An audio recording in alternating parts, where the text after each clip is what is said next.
कि घर की वो 4 मर्यादा कौन सी है जिस मर्यादा में नारी रहे तो उस घर में संपदा नहीं घटती, उस घर की संपदा को समाप्त नहीं किया जा सकता है। 4 मर्यादा माता लक्ष्मी, मां सरस्वती के सामने माता पार्वती जी से पूछ रही है।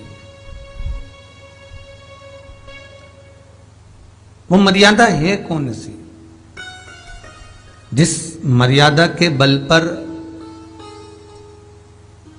एक जो घर बसता है, घर जो बसाया जाता है, उस घर में सुख, सौभाग्य, संपदा, सत्ता, वैभव, प्रतिष्ठा, यश, कीर्ति, आरोग्यता, ये सब वहां रहे।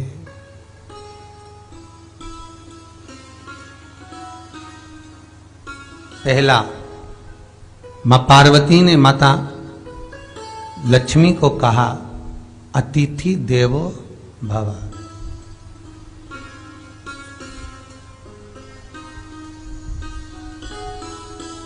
हमारे दरवाजे पर जब कोई अतिथि आए, हमारे दरवाजे पर कोई मेहमान आए, तो हम उसका आदर करें। परिवार के लोग जो आदर कर रहे हैं वो अपनी जगह पर है, भाई आदर कर रहा है वो अपनी जगह पर है, जेठ आदर कर रहा है वो अपनी जगह पर है, देवर मान सम्मान दे रहा है वो अपनी जगह पर है। पर सबसे पहला सम्मान घर की स्त्री को अतिथि का करना चाहिए।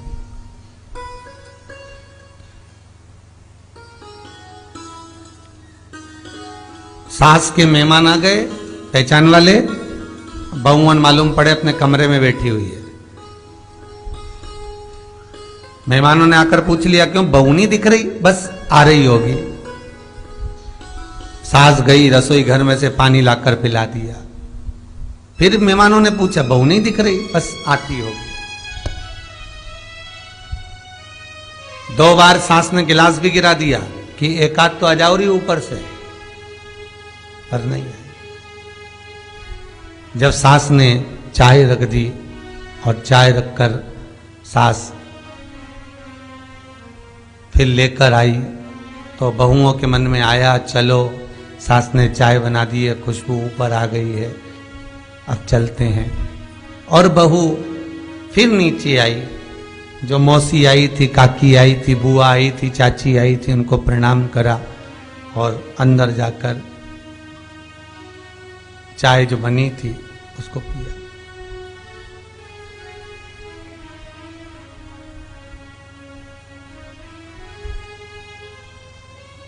एक गरुड़ पुराण में लिखा है, 94 तरह के नरक में एक नरक है जो दरवाजे पर आए हुए अतिथि का सम्मान नहीं करता, उसको जल नहीं पिलाता, उसका मान सम्मान नहीं देता, उसका आतिथ्य नहीं देता, उसके लिए भी एक नरक रखा गया है।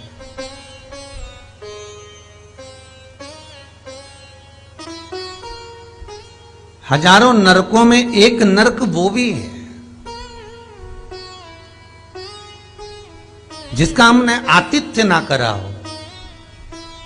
मेरा बहुओं से निवेदन है, सास के रिश्तेदार आए तो आप उनका भी आदर करिए, और आपके रिश्तेदार आए तो आप उनका भी आदर करिए। जेठानी के रिश्तेदार आए तो आप उनका भी आदर करिए, और देवरानी के रिश्तेदार आए तो आप उनका भी आदर करिए। आप किसी न किसी रूप में जो अतिथि आया है वो न जेठ का है, न देवर का है, न वो सास का है, अतिथि घर का है। किसी एक व्यक्ति का अतिथि नहीं है।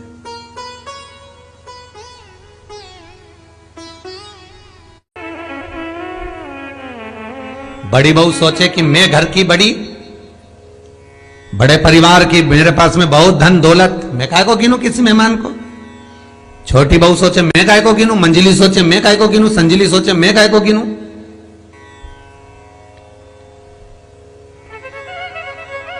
तुम्हारे माँ बाप आए, सास अगर तुम्हारे पिता से, तुम्हारी माता से बात ना करे, देवरानी बात ना करे, जेठानी बात ना करे, तो तुम्हें कैसा लगेगा कि तुम्हारे माँ बाप आए और किसी ने सम्मान नहीं करा, उसी तरह सास के रिश्तेदार आए, तुम सम्मान नहीं करोगी तो उसको कैसा लगेगा। फिर तुम्हारे घर के आए वो सम्मान ना करे तो तुम्हें कैसा लगेगा। आतिथ्य, घर में कोई भी आए वो सबके लिए। दूसरा क्रम बताया, घर के दरवाजे पर जो तुलसी का पौधा होता है, जीवन में सबसे पहले अगर दुख आता है, तकलीफ आती है, कष्ट आता है, बीमारी आती है, रोग आता है, कोई बड़ा घटना घटने वाली होती है, कोई बड़ा कष्ट आने वाला होता है, तो लक्ष्मी जी से माता पार्वती कह रही है, घर में जो तुलसी का पौधा होता है सबसे पहले घात उसी पर होती है। तुलसी का पौधा सूख जाता है, समाप्त हो जाता है, उसके डालियां मुरझा जाती हैं, नीचे लटक जाती है, मंजरी झुक जाती है, या तुलसी के कुंडे में जो मिट्टी है उसमें फफूंद पड़ जाती है।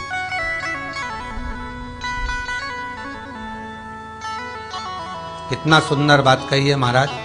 तुलसी के क्यारे में, पद्म पुराण, तुलसी के क्यारे में जो हम जल डालते हैं, वो जल हमने जब डाला और वो जल अगर नीचे गिर रहा है, उसका भी दोष वर्णन है महाराज, उसका भी दोष हमारे शास्त्रों में वर्णित किया गया। तुलसी के क्यारे में अगर जल डाल रहे हैं और वो जल जमीन पर बह रहा है, गिर रहा है, उसका भी दोष है। तुलसी के क्यारे में उतना ही जल दिया जाए जितनी मट्टी सोख ले, 2-4 8 बूंद पानी गिरे चल जाएगा। तुलसी के क्यारे में छिद्र रहता है, बूंद बूंद पानी टपक जाए वो चल जाएगा। पर तुमने तुलसी के क्यारे में जो जल भरा, लोटा भर भर के डाल दिया, और ऊपर से जो जल कुंडा भरा कर उलीच में से, अर्थात भराने के बाद जो नीचे गिर रहा है, वो दोषपूर्ण है महाराज, उसकी दोष था।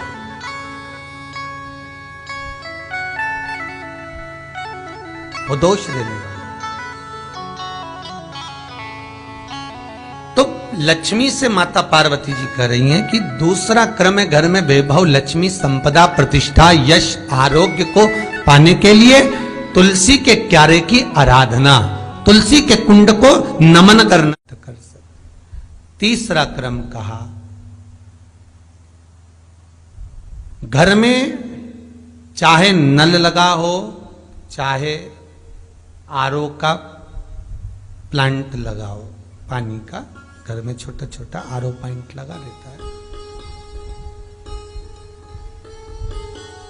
फिर भी घर के अंदर रसोई घर में एक छोटा सा मटका, मटका नहीं तो हंडा, हंडा नहीं तो बाल्टी, बाल्टी नहीं तो कलसा, पानी का भरा हुआ जो नारी रखती है, दूसरे दिन उस पानी को बाहर ढोल कर फिर वापस धोकर भर लेती है। मटका रोज धुलता है, हंडा रोज धुलता है, प्रतिदिन का। जितना जल उस पात्र में रहता है, भरता है, ऐसे ही घर में संपदा बढ़ती। 3 क्रम बता। चौथा, नारी के मस्तक पर जो चीर होता है, ये पूर्वज, इसी चीर से कथा प्रारंभ हुई थी और वहीं पर पहुंच गई। लक्ष्मी पार्वती के संवाद पर चल रही है महाराज। मस्तक पर जो चीर होता है, मस्तक पर जो वस्त्र होता है, वो वस्त्र पूर्वजों का, पितरों का, कुल देवी देवताओं का आशीर्वाद।